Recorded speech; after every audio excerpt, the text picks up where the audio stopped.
Imagine waking up to the news that a small West African nation, led by one of the youngest presidents in the world, has just sealed a $20 billion mega deal with India, sending shockwaves across Europe, America, and the corridors of global power. Yes, you heard that right. Ibrahim Traoré, the 36-year-old leader of Burkina Faso, has done what many thought was impossible, securing an economic partnership so massive it could reshape Africa's future and tilt the balance of international relations. But what exactly is in this deal?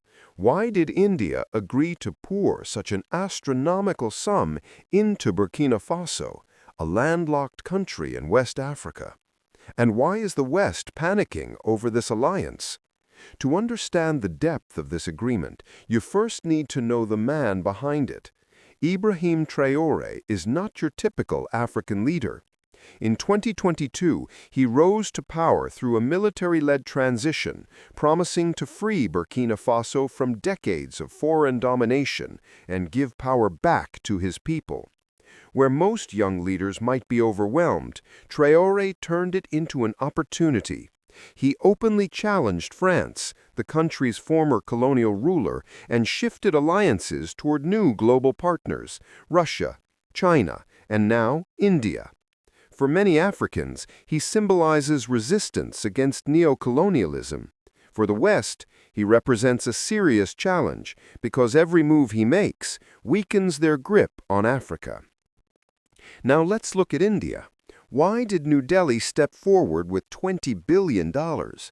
For years, India has been expanding its influence in Africa. From oil and minerals to defense cooperation, it sees the continent not only as a source of resources, but also as a strategic partner for the future. Burkina Faso may be small and landlocked, but it holds untapped wealth: gold, uranium, manganese, and fertile land. These are resources global powers desperately need. For India, this deal isn't just business. It's about securing energy, strengthening influence, and competing with China's growing presence in Africa. So what's actually inside the agreement? Reports suggest several pillars. India will invest heavily in Burkina Faso's gold, uranium, and manganese sectors, securing vital raw materials while boosting exports for the country. Infrastructure is another focus. Roads, railways, and trade corridors will connect Burkina Faso with neighbors, turning it into a hub for West African commerce. In agriculture, India plans to introduce modern farming technologies, irrigation systems, and food processing to reduce reliance on imports. Education and technology are included too, with scholarships, IT hubs, and digital training centers for young citizens. And, although not publicly confirmed, defense cooperation, training, and equipment may also be part of the deal. In short, it's not just trade, it's an economic transformation package. If both sides benefit, why is the West nervous?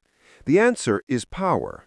For decades, France and other Western nations kept dominance over West Africa through economic dependency and military presence. Leaders like Traoré are breaking that model. By inviting India, a rising power with no colonial baggage, Burkina Faso is choosing independence. This threatens Western control in three ways: loss of access to resources, a geopolitical shift as more African nations follow, and the collapse of dependency that gave Europe leverage for so long. No wonder headlines in Europe and the US are filled with concern, because if one small country can do this, others might too, and then the entire structure of Western influence in Africa could collapse. But beyond politics, there's a vision at work. Traoré believes Africa's future lies in unity and self-reliance. He says no foreign power should dictate the continent's destiny. This deal with India proves that vision. Instead of aid with strings attached, he is choosing partnerships based on investment and sovereignty. He once declared, "We will no longer be slaves of the West. We will decide our own path." This $20 billion deal is exactly that, a bold step toward independence. For India, it's equally groundbreaking. The deal signals New Delhi is ready to compete with China, Russia, and the West in Africa's new power game. By investing in Burkina Faso, India sends a clear message: we are here for partnership, not exploitation. That resonates strongly in Africa, where people are tired of being treated as raw material suppliers. If successful, this partnership could inspire similar deals across the continent and establish India as a serious player in Africa's future. So what does this mean for Africa overall? The deal shows nations don't need to beg for aid. They can negotiate as equals. They can use their natural wealth to build their future. And young leaders like Traoré are proving they are not afraid of sanctions or propaganda. They want dignity and opportunity for their people. This could mark the beginning of a new African renaissance, one where the continent becomes a center of growth, not just a victim of exploitation. Of course, challenges lie ahead. Burkina Faso faces security issues, and building infrastructure in such conditions won't be easy. The West may try to sabotage the deal through sanctions or political influence. Corruption risks are real too.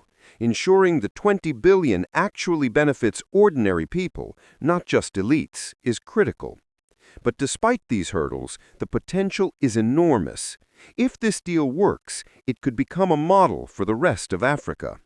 So here's the big picture. Ibrahim Traoré's $20 billion deal with India is more than numbers. It's a turning point, a young leader daring to dream big, Africa finding new partners who treat them with respect, and a challenge to a global system that kept nations dependent for too long.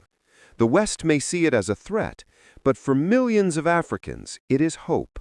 Hope that finally the future is in their own hands.